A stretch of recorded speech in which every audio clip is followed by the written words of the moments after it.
Okay, we'll call the meeting to order. Will you please rise for the Pledge of Allegiance?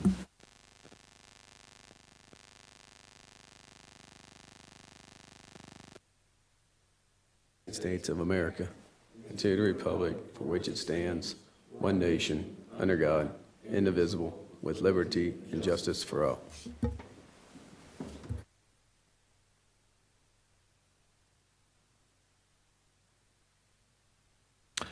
Okay, I'd like to welcome everyone to our council meeting tonight. Will you call the roll, please? Mr. Bachman? Here. Mr. Gorman? Here. Mr. Merkel? Here. Ms. Kelly? Here. Mr. Lieberman? Here. And Mr. Stevens. Here. Martina, do we have to excuse Kenny again? No, I believe his, Mr. Bachman's Okay. motion covered him for the workshop in the regular meeting. Okay, well, again, I'd like to welcome everyone tonight, and we do have a special presentation that we're going to be making about 7:30 or so, so we're going to skip by that on the agenda tonight and go directly to the clerk's report. Okay, first you have before you the council workshop minutes of January 20th, 2022. Move for approval. Second. Motion by Ms. Kelly, second by Mr. Merkel. All in favor? Aye. All opposed? Okay, let's show that that's unanimous. Okay, you also have before you the council meeting minutes of January 20th, 2022. Move for approval. Second. Motion for approval by Mr. Gorman, second by Mr. Bachman. All in favor? Aye. All opposed? Okay, and that's unanimous also. So we'll go directly to old business. Okay, this is ordinance O-12-21-22, an ordinance authorizing the city manager to execute legal documentation necessary to purchase real property located at 8051 North Main Street, Clayton, Ohio, and bearing parcel ID number M60-16312-0001 for the purchase amount of $136,000 plus closing cost and declaring an emergency. Mayor, I'm sorry to interrupt. Could we first have a motion, second, and a vote to remove this from the table? I motion that we remove it from the table. Second. Motion by Mr. Gorman that we remove the first ordinance from the table, second by Mr. Merkel. All in favor? Aye. I also think I want to move to take it off the agenda, don't I, Martina? Not this one. That's the next one. Not the next one, second one. New business. Okay, Mr. Coons? Thank you, Mr. Mayor, City Council. As you guys remember, we've been working on securing the property located, well, at the corner of Hacker and North Main Street. There's two parcels there, formerly known as the Laura's Loft property. We did acquire the property at 8049 North Main Street a few months ago. The second parcel is 8051. It was a property that we've been in negotiations with the property owner. We did a phase 1 environmental study. It came back that we probably should do a phase 2. So we did the phase 2. The good news is that all the results came back that all the soil at the property was clean, and all the material in the tanks that they were able to do the studies on, the environmental report came back that they believe everything's good there also. The other thing that we've been able to do is we've been able to reach out to the Montgomery County Land Bank. We've been working with them throughout this process with their environmental attorneys, as well as just talking to the director and his staff regarding potential scenarios where they could assist us in securing additional grant funds to tear the building down. If you're familiar, there is a lot of demolition funds coming down the pipe from the state of Ohio, and Montgomery County Land Bank is kind of the conduit of those funds. We've been able to submit our property at 8049 for those demolition funds. So that's a good thing. So that's going to take a lot of the cost of the demolition off of the city. And we've also been able to submit all the environmental studies that we've done at 8051 and submitted those to the land bank as well. And they've come back and they've included 8051 if we do close on this property for the demolition project as well. So that's so we're going to be able to get all those structures down for very minimal cost for the city. The other aspect of the demolition cost will be the fact that we've just completed 2 residential demolition projects using CDBG funds. If you remember, we were able to secure a grant from Montgomery County in the amount of $50,000. That particular project was only $15,000, so we have $35,000 left over. which we can use as our local match, which is about 12.5% for the land bank demolition project. And we can put those CDBG funds towards that project as well. So we did go back to the seller. We did ask for some concessions on the price because we did have to do those studies. We weren't able to receive any of the concessions, but with the fact that we were able to get the demolition grant funds and work with the land bank, staff does believe that this is a really great opportunity to secure this other parcel and get all the structures down at a minimal cost to the city. The reason that we are requesting the emergency is because in order to get it on the land bank demolition project, we need to have it submitted to them by February 15th. So time is kind of the essence right now to get that submitted to them. That doesn't mean that the structures will come down this year. Per the grant requirements, the project has to be completed by May 23. So I just want to make council aware that just because you don't see the structures down in the next 2 months, it is a part of that project, but it's a very large-scale demolition project for the entire Montgomery County region. But we do, again, recommend approval for this as an emergency. What about the tanks, Jack? So we did look into tanks. So the demolition, they recommend doing the demolition prior to any type of tank removal because we'll be able to take the buildings down, leave the slabs. It'll make the tank removal cost a lot less.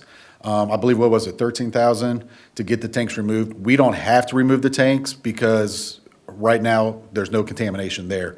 They don't believe there's anything inside the tanks that will contaminate. But worst case scenario, we're looking at $13,000.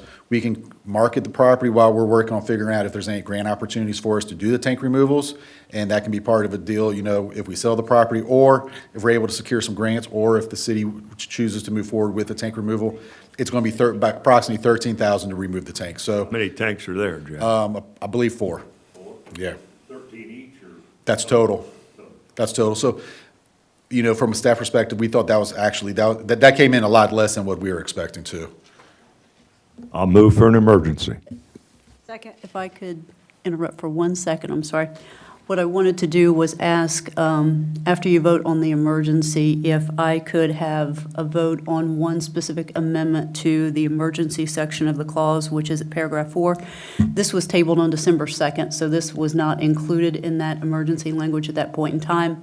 In talking to Jack, as he just said, in order to get this into the state demolition project, they need to get it up there by February 15th. So I'd like to request a motion to add the following line to paragraph 4 of this ordinance, which is additionally, in order for the subject property to be submitted to the state demolition project before February 15, 2022, this ordinance must be immediately effective.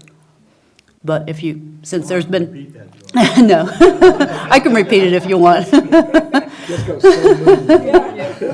But since there's a motion and a second for the emergency, you can go ahead and vote on that, and then if there's a motion to amend, then we can go forward with that. Okay, Mr. Gorman made a motion for the emergency. Who seconded? Ms. Kelly. All in favor? Aye. All opposed? Okay, thank you. I move to amend the emergency consistent with what Martina said. Second. Motion by Mr. Lieberman to amend the language that Martina had stated, second by Mr. Merkel. All in favor? Aye. Aye. All opposed? I'll make Okay. a motion that we approve the ordinance now. As amended. I'll second. Mr. Gorman makes a motion that we accept the ordinance as amended, second by Ms. Kelly. All in favor? Aye. All opposed? Okay, let the record show that that's unanimous also. I just want to say good job on this project. This has really been an eyesore for decades for the city, and I think it's really important that I wish it was sooner than 2023, but, yeah, it may be, and hopefully it will be, but sooner the better, and I think it's just another big step forward for us on Main Street, so good job, everyone, on that. Okay, will you read the second ordinance, please? Ordinance 001-2201, an ordinance approving amendment of the city's Personnel Practices Manual to add a new Article 10, Section F, entitled Retire, Rehire. Do you want anything else to say on that, or Are there any questions? is there any questions or comments for Martin? I'll move for approval. Second. Okay, motion to accept as written by Mr. Gorman, second by Mr. Bachman. All in favor? Aye. All opposed? Okay, let the record show that's unanimous.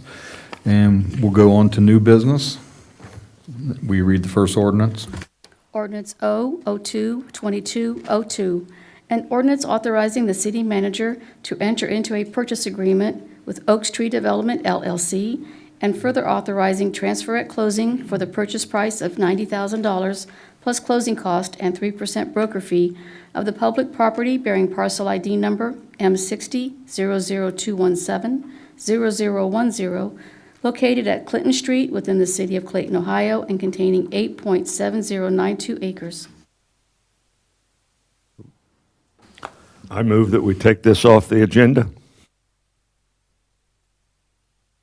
Second. Okay. Motion that we remove this item from the agenda by Mr. Gorman, second by Mr. Merkel. All in favor? Aye. All opposed? How many acres have they developed already, Amanda?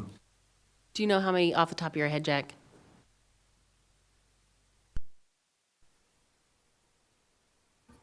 The question, is that specific to Oak Tree Development? So they've developed 0 so far. They're in the process of doing phase 3, which is actually coming before city council at the next city council meeting. The first, The first 2, they didn't do. they didn't do it, but they didn't have a bedrock there. This is Clayton, Ohio. I can't believe that. Well, we can talk about that. Yeah. Okay, anything else? Okay, well, okay, so they are coming across some bedrock issues as the further south that they're going on that development. They've come across some bedrock on phase 3, which they're going to still be able to deal with, and they're going to be able to still put the product in that they're looking for. They will be able to put slab-style homes on the northern part of the acreage that the city currently owns, but as you move south, it's going to make it more difficult. It's not a matter of the housing, it's a matter of putting the sanitary sewer in, because you have to have that at such a depth. But there is bedrock closer to the surface the further south you move on the land. So they have, staff has discussed with them some different scenarios, which I'll be happy to talk about later. But that's kind of where we're at. But they, for whatever reason, they weren't aware of those issues until late last week. That's when staff found out about I it. just hope they weren't surprised, that's all. Because Clayton's got a lot of it, I can tell you that, yeah. Okay, thank you. And I'm sorry to interrupt, I'm sorry to interrupt again. This is my night to interrupt you. So we have a resolution that I wanted to request be added to tonight's agenda, and I believe I forwarded that to council, which is a resolution R2-22-18, authorizing the city manager to execute asset purchase agreement with the Grill by Heritage LLC with respect to Meadowbrook at Clayton at a purchase price of $20,000 and related closing cost. So we would just need a motion and a second and a vote in order to add that to the agenda. I move to add the resolution as stated. Second. so we have a motion by Mr. Bachman to add a resolution R02-2218 to the agenda, second by Mr. Merkel. All in favor? Aye. All opposed? Okay, so we actually, I want to go back to the second resolution. And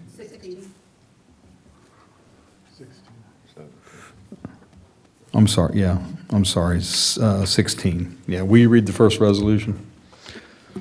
Resolution R02-2216, a resolution approving a lease purchase agreement with Real Lease for the lease and purchase of a street sweeper and approving 5 annual lease payments of $62,034.41 each and a purchase price of $1. Mr. Sanders?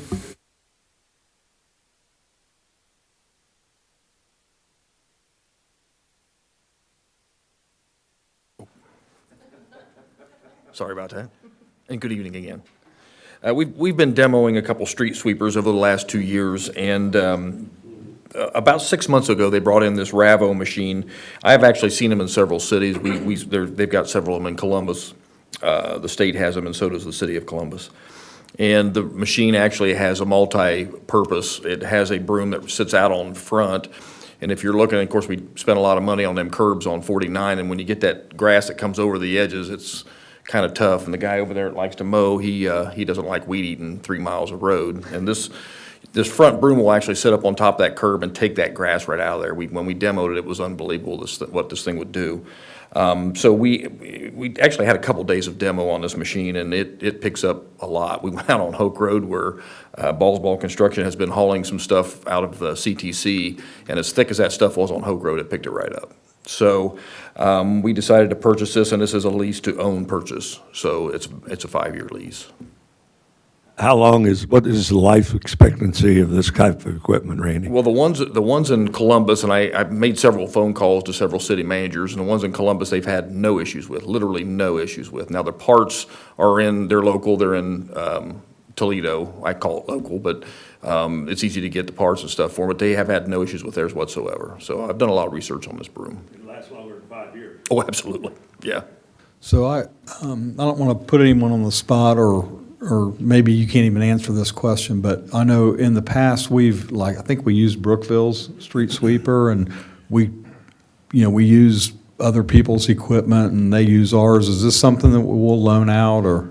Well, Do probably you know? not. I mean, Brookville still has theirs. Now, we did reach out to Brookville because I wanted to give them a chance at least to go in with us. It's obviously cheaper to do, if you can get 2 cities involved in this. We like the shared services. We do it with Trotwood. Trotwood has plenty of brooms, so I reached out to Brookville, and they just weren't in the situation where they could even afford to do this. So I'm not saying if they ever needed a broom and theirs broke down that we wouldn't help them, and we would. Chances are we'd probably send one of our operators with it. We do that now with a lot of our equipment. I'll move for approval. Second. Motion by Mr. Gorman to approve as written, second by Ms. Kelly. All in favor? Aye. All opposed? Okay, thank you. Will you read the second resolution, please? Resolution R02-2217, a resolution approving amendment of 2022 appropriations. Mr. Schweitzer? Evening. Need to increase some appropriations. Going through, looking at, one of the items was the local fiscal recovery fund, the ARPA monies we got last year. We had projects planned for that, and we weren't sure which ones were going to get pleaded or not, so we didn't include reappropriating any of those monies in the budget. So we need to reappropriate the monies that we had left over, which is $631,767.26. With the canceling of the contract with Heritage Catering down at Meadowbrook, we've been getting some cancellations for events down there, so I did increase refunds by $2,000 for Meadowbrook. And then the last item, I need to move $1,281 from operating into personnel. When I did the budget, I input for the permissive motor vehicle tax fund where we pay the seasonal workers out of for the street and mowing. I put in workers' comp this year, which we hadn't done in the past, and for some reason, my formulas picked it up as operating instead of personnel, so I need to flip-flop that. Kevin, it says here that I had an error. I suspect that was your assistant that made that error. Unfortunately, I take the blame for that. Any questions or comments for Kevin on this? Is there a motion? Move for approval. Second. Motion by Mr. Bachman, second by Mr. Gorman. All in favor? Aye. All opposed? Okay, let the record show that's unanimous. And will you read the third resolution, please? Resolution R02-2218, a resolution authorizing the city manager to execute asset purchase agreement with the Grill by Heritage LLC with respect to Meadowbrook at Clayton at a purchase price of $20,000 and related closing cost.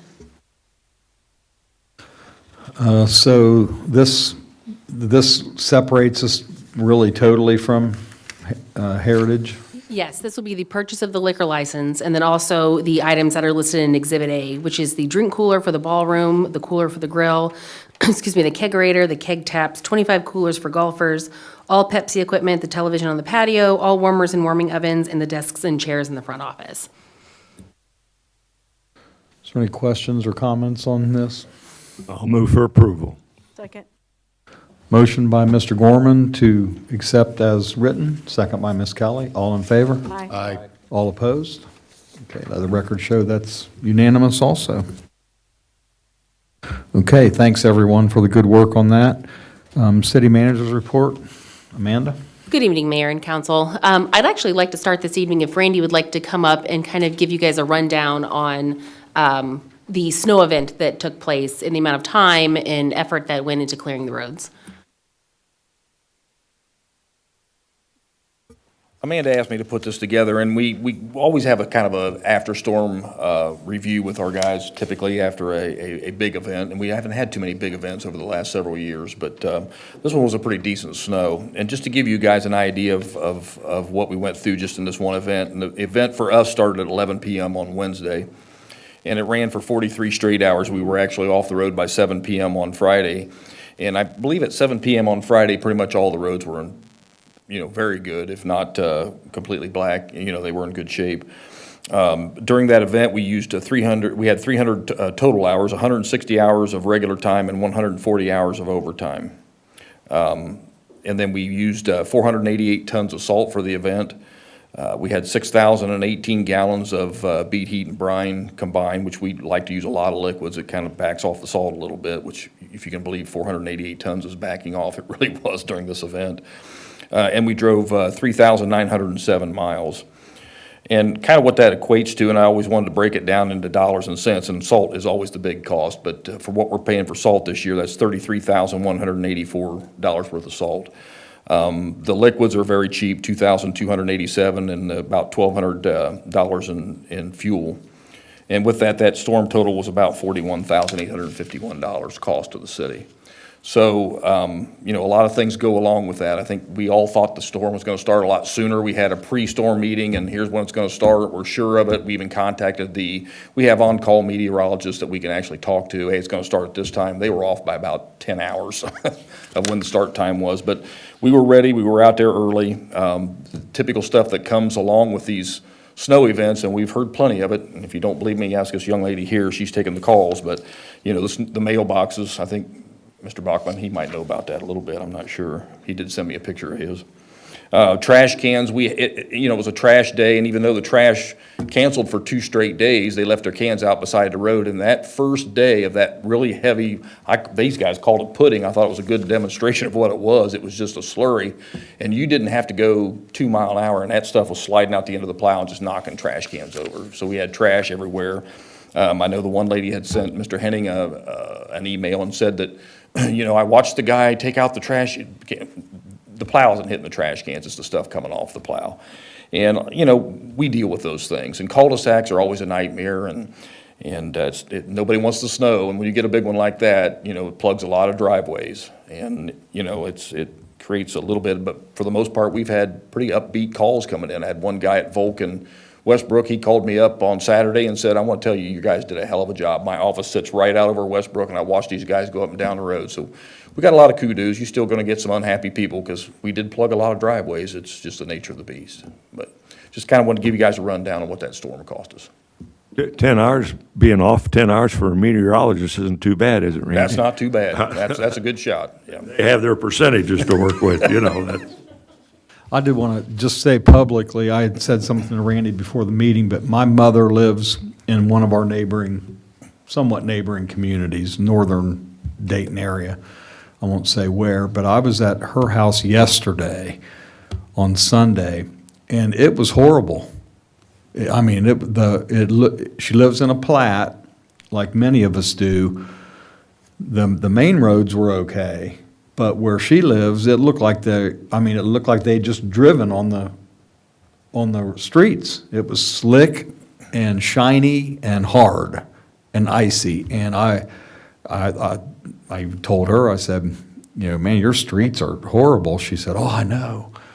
But it really made a big contrast to what we had, because when we came back over here, we're like, man, this is unbelievable, the difference. So I thought you guys really did a fantastic Yeah, job. there's multiple cities that I believe that really don't even plow on overtime. It doesn't matter how bad it is, and unless you were out Thursday evening and got to enjoy that, I contacted most everybody, especially the ones that were out west where there's, open fields, and you couldn't see anything. I mean, they literally, Kenny was out, the one I talked to the most, and he said, you can only look at your telephone poles to know even if you're in center of the road, so you had to kind of feel your way around. But there's a lot of cities that actually shut their operation off when it gets like that. Randy, I think you did a great job also, even on the cul-de-sacs. I know ours was cleaned by early or late in the afternoon. But there are a few corners where you come and you can't look to see if anything's coming because the snow is so high. Do we look into anything like that? Yeah, if we got vision problems, especially on a busier road, I wouldn't be too concerned with Shadywood in your cul-de-sac, but if you, I know. Shadywood and Elrue I is know. what I'm talking about. But I mean, if you get out there on Main Street, Garber, we start seeing vision problems like that, we'll get a backhoe down there, we'll get it cleaned up or get it picked up. That's all we can do is look at them individually. Did you have to tow any cars? Yeah, and I'm glad you said that, because I really want to thank the Clayton Police. These guys worked their rear ends off getting those cars off the street, because people they ignore those signs. I mean, when you see 3 inches and above, they don't pay attention to it. What Now, are the whether rules? whether they towed a lot, I'm telling you, they went a lot of door to door and had people move their cars to avoid the tow bills, which is a big deal. That's that's over and beyond as far as I'm concerned, but How much snow before you have to move your car off the street? 3 inches. Yeah, but I mean, in reality, that's called being kind. If you're super kind, you'd move it before the snow comes so we can start doing our cleanup. Because that, honestly, when we had that slurry, it wasn't 3 inches of snow, but we couldn't do any work on the streets, and we just have to go around cars. And the chief was involved in a lot of that. I mean, he went door to door knocking on them doors and made sure those guys moved their cars. And it worked out great. Anything else for Randy? Great job. Yeah, good job.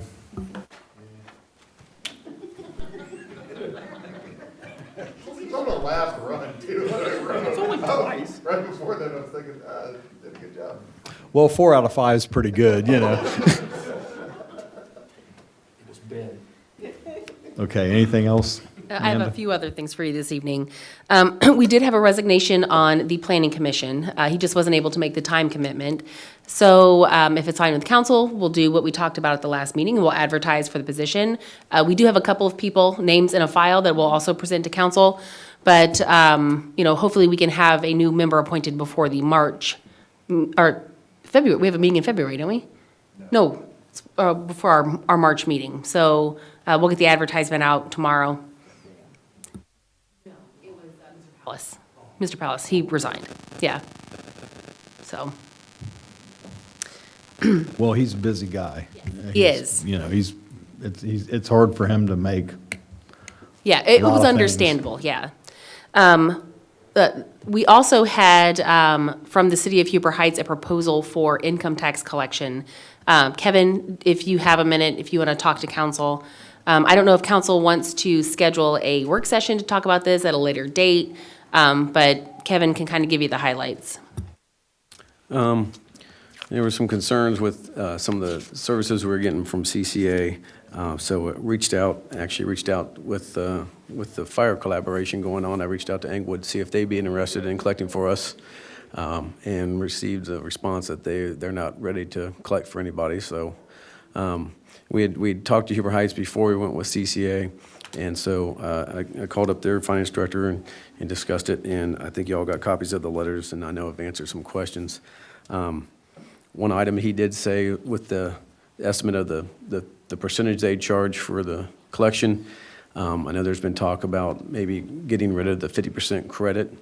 If we do that, then that means our dollar amounts that they collect will go down, so they'd have to renegotiate because it's not going to cover their costs, so they have to increase. And I did mention that right now with CCI, I do have access to their systems. I can look at individual accounts and help people. I will not have that option with Huber, so the people would have to deal directly with Huber and leave us out of it, basically. And then also, even if we do move, there will still be complaints. people do not know that the state mandated, estimated payments. That's still a big thing we're getting, that people, why am I getting a bill for penalty and interest? It's because you owed money and the state mandates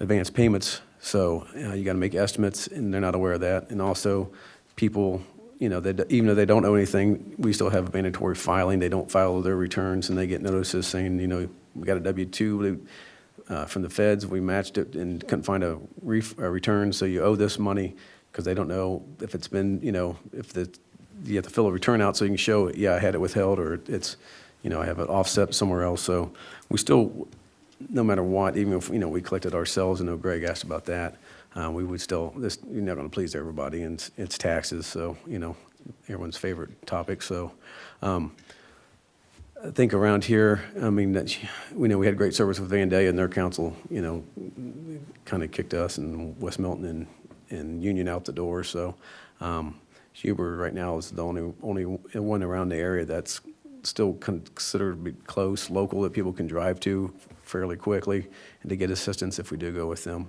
But if you have any other questions and think about, you can always email me and Amanda. But that's what I've got.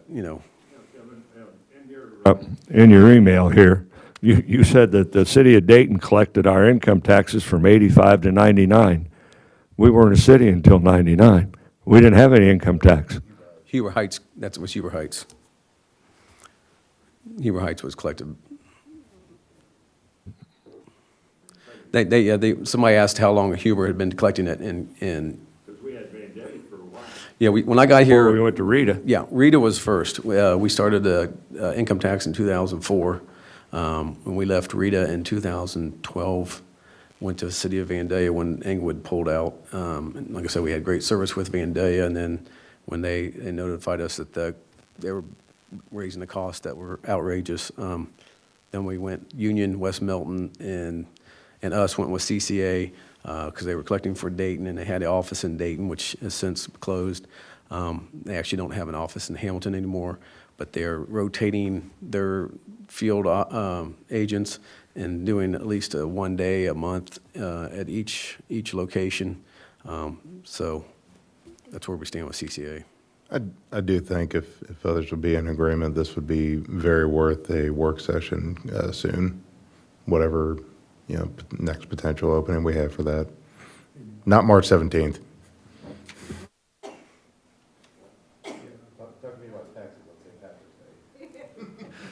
I got a couple, just a question on this, it's clarification really. So if the state mandates all these, the schedules and the fines and all that, penalties, so other cities are under the same guidelines. Mm-hmm. So I guess, I don't know, it seems like we get complaints over CCA, but other cities don't. I don't know, maybe they do. Do they get complaints over these same issues, or do we know that? I can reach out to Vandalia and Englewood and ask them and let you know. 'Cause, we wouldn't hear complaints from Englewood residents about Englewood or Vandalia about Vandalia. So I can reach out to them and see if they have the same problems. I'm sure they do, because, like I said, the estimated tax payment from the state was thrown in a Senate bill or House bill that had nothing to do with income tax, and it was after the fact. So we were unaware of it as well, so. That's why- I've just never heard anyone say that about another city, and I'm, other than, people talking to us, obviously, about ours, but, so, I'm with Brendan, I think we need to talk further about this. So, going with someone like Huber Heights, or if it was someone like Vandalia or whoever else would collect, would it be just a matter of proximity that would be better? Because really, the rules are going to be the same. So. Yeah, our tax ordinance would be the same, and you're still abiding with the estimated payments and mandatory returns, stuff like that. I think that's what we'd heard in the past, that they wanted somewhere local. I mean, Vandalia was, right next door, basically. So that's why we're trying to keep it, local. And CCA, when they closed the Dayton office, they said, well, there's an office in Hamilton. And I said, well, I don't consider that local, so. Kevin, don't you think part of this is just the nature of the animal? Yeah. it's I've income never met tax. somebody that enjoys paying taxes now, and I met a few people in my life, but nobody that's thrilled about paying their taxes. Nope. So, like I said, you're still going to have complaints just because of it being income tax. What- I think, you know, obviously this has been talked to ad nauseum, but at the same time, I mean, this comes down to just how the performance of CCA as far as customer service, and it is a company, they're being paid for this, and some of the issues, I mean, that residents have brought to us of, hey, see, you know, I remember, you know, Mr. Rezebeck coming in, and of course, him doing lawyer speak of knowing exactly how many hours that he put into it, here to say, they're telling me I owed thousands of dollars, you guys actually owed us $20. How many of those is there? So He was also requested schedules, which he wouldn't provide. Right. That's a different issue. Well, yeah, but, so I think this does come down to, just the performance of our current vendor for it. I agree with that, but I think it also comes down to, I think in that discussion, I think we need to focus on the communication piece, because to me, that's where our residents are not informed, you know, and as a result, I mean, they get mad, but I think we need to probably I don't know if it's us or if it'll be the new collector, I'm thinking it's us, but we need to, let's include that in the discussion. Oh, absolutely. I mean, if we were to migrate to a new vendor, for lack of a better word, to provide the service for us, there would be a education campaign that would go along with that. Yeah, we sent out or postcards last time, letters, had it in our newsletter, website, but you'll still get people saying, I didn't know you moved, you know, and that we you know, I got it and I thought it was junk mail and threw it away, so. What is I'm not talking 3%? I'm not talking about like the actual move, I'm talking about the whole process, about, you know, why they have to estimate and why they're paying penalties and things like that. I think people just don't, like you We've like had you that. just said, you Yeah, don't. we've had it in the newsletters, because like when it came out to us, we were unaware of it. We wanted to make sure they were aware of it and put it out, and just in the past newsletter saying, remember, you have to have your estimates in by January 15th for the, you know, the state mandate. And I tell people, it's not us, it's them. Because before that, you know, you could file your return and pay your money. We were good, but, you know, it's just with this, I think the state wanting to put some stuff in place if they ever take over total income tax collection. What is 3%? 3%. We're we paying collected- 3.3 now, right? Yeah. What dollar figure is that? Rounding up to about 5 million, we collected 4 point some million. So if you did 5 million, it'd be at 3%, you know, 150,000. At 3.3 is 165. So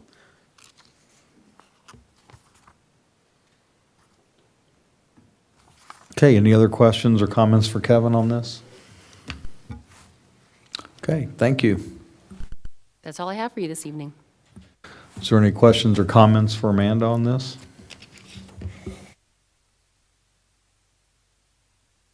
Yeah, so let's go back to our, as you can tell, we went ahead and started our meeting. So, so we're glad you all came in, though. Fought the weather. So we're going to revert back to our first item on the agenda and go back to Mr. Coons. Thank you, Mr. Mayor, City Council. It's that time of year that we recognize the winner of the VIP holiday contest. As you guys know, this is a program that we do for the spring, summer, fall/Halloween, as well as the holiday season. Coming into this year, we actually had a property that won 3 years in a row. We had several different properties nominated this year from the residents, and the voting is done by staff here in the administration office. This year, and Mr. Mayor, if you can come down to present the award, I'm happy to, and I apologize if I mispronounced the name, but I'm happy to announce that the Schmaus, the Schmaus family at 6006 Summer Suite Road is the 2021 Holiday VIP winners. If you guys would like to come up so we can present you guys with the award and get some pictures. Mr. Mayor.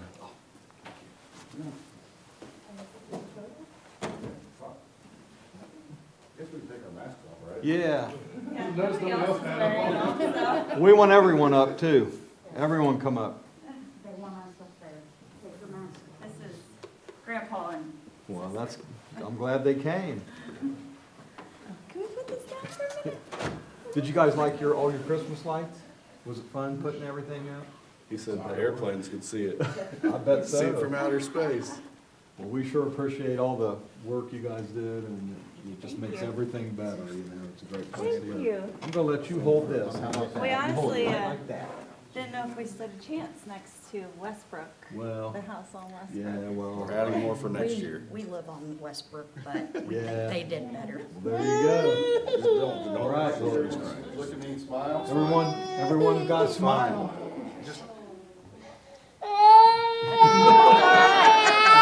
I'll say, why don't you just, it makes the best. All right, look at him, look at him.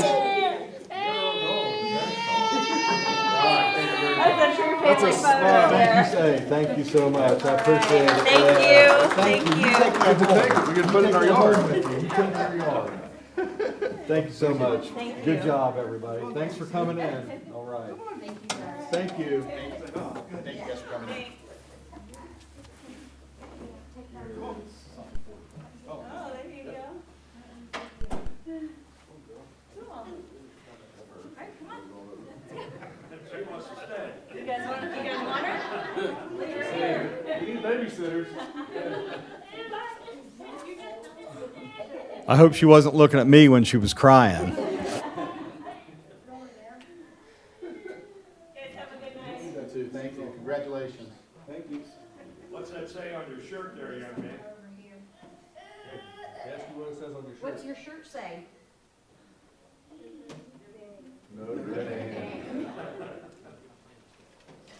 Are you a Notre Dame fan? What do you say when we watch the games? Say it loud. Yeah, I know what you say. Go Irish. We're so glad you all came in tonight. We appreciate it. This one learned, Mama, Dada, go Irish.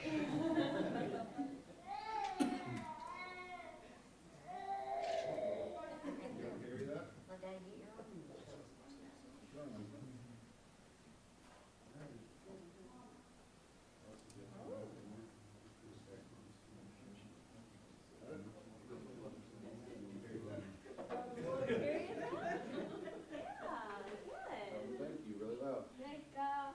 your own. Thank you. Thanks for coming in. Thank you.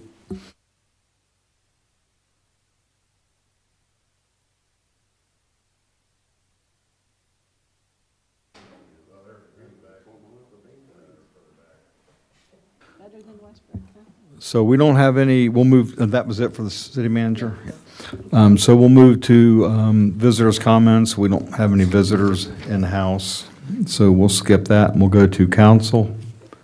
Mr. Lieberman, we'll start with you. You look like you were ready.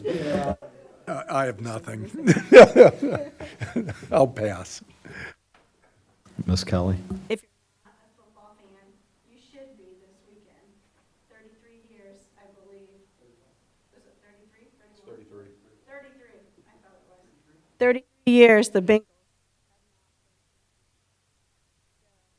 support Bengals. Mr. Merkel?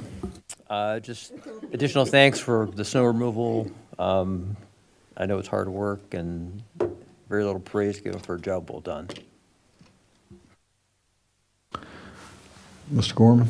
I'd also like to thank Randy and his crew for the good job on the snow this last week.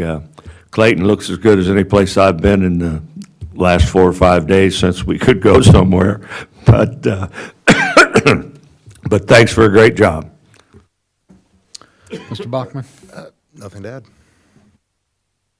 Well, I also want to say thanks for the good job on the snow removal, and if you'll pass that on to everyone, from all of the members of council, it was really, I think it was a really good job, so. Well, again, for 4 out of 5 is not bad. And also, I want to say to Jack, good job on that. Some of that stuff, some of it's of your job is out front. You know, when you see a business come in, it's obviously, you know, out there for a public view, but a lot of it's behind the scenes stuff, like for the grants and things for the demolition. And it's using the money wisely and looking for other resources to help us make our city better. And again, this is, those properties have been a thorn in my side, as I'm sure everyone else is here for a long time. And it's just another really good step forward. It won't be, you know, as sexy of a thing as, you know, getting a, you know, big new business or anything like that, but this is a definite improvement and step forward for the city. So just want to say good job, you know, to everybody on that. So other than that, I have nothing else. Is there? I'd just like to ask Randy one question. A couple years ago, you knocked the Lieberman's mailbox down, and now you're picking on Brendan's. Second time for Brendan. And I heard about 15 times how it was home cooking when the city was replacing Dennis's mailbox, although Debbie was on council at that point in time, I believe. Yeah, she was, and so did I. I mean, it was like. I'll move for adjournment. Second. Motion by Mr. Gorman to adjourn, second by Mr. Merkel. All in favor? Aye.